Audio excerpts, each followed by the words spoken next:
ज्ञान कर्म संन्यास योग। कृष्ण अपने अवतारों के रहस्य को उजागर करते हैं और बताते हैं कि वे धर्म की स्थापना हेतु युग युग में प्रकट होते हैं। वे बताते हैं कि ज्ञान और कर्म का समन्वय ही सच्चा संन्यास है। अध्याय 5 कर्म संन्यास योग। इस अध्याय में कृष्ण त्याग, संन्यास और कर्म योग की तुलना करते हैं। वे निष्कर्ष निकालते हैं कि कर्म योग अधिक श्रेष्ठ है।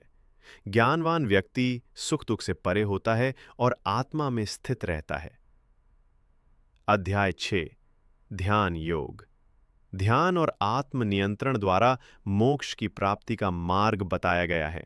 एक योगी के गुणों, ध्यान की विधि और स्थिर चित्त की स्थिति को इस अध्याय में समझाया गया है। अध्याय 7 ज्ञान विज्ञान योग।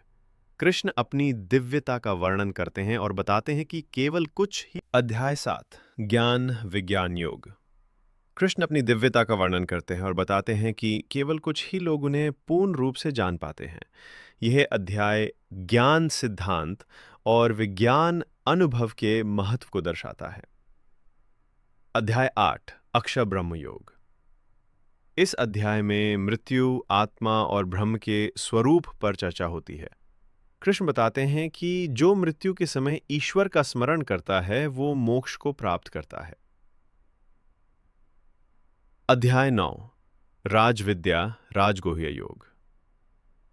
भगवान श्री कृष्ण सबसे गोपनीय ज्ञान प्रदान करते हैं कि वो सर्वत्र विद्यमान हैं और भक्ति करने वाला कोई भी व्यक्ति, चाहे वो कोई भी हो, मोक्ष पा सकता है। अध्याय 10 विभूति योग। कृष्ण अपने विभिन्न दिव्य रूपों और गुणों का वर्णन करते हैं, जैसे कि वो हिमालय हैं, गायों में कामधेनु हैं आदि। अर्जुन में और अधिक श्रद्धा उत्पन्न होती है। अध्याय 11 विश्वरूप दर्शन योग। कृष्ण अर्जुन को अपना विराट रूप दिखाते हैं जो अत्यंत भयानक और दिव्य होता है। अर्जुन भयभीत होकर कृष्ण की महिमा को स्वीकार करते हैं। अध्याय 12 भक्ति योग। कृष्ण भक्ति मार्ग को सरल और प्रभावी बताते हैं। वे कहते हैं कि जो भक्त पूरे प्रेम और विश्वास से उनकी पूजा करता है वो उन्हें अत्यंत प्रिय होता है। अध्याय 13 क्षेत्र क्षेत्रज्ञ विभाग योग। ये अध्याय शरीर क्षेत्र और आत्मा क्षेत्रज्ञ के भेद को समझाता है।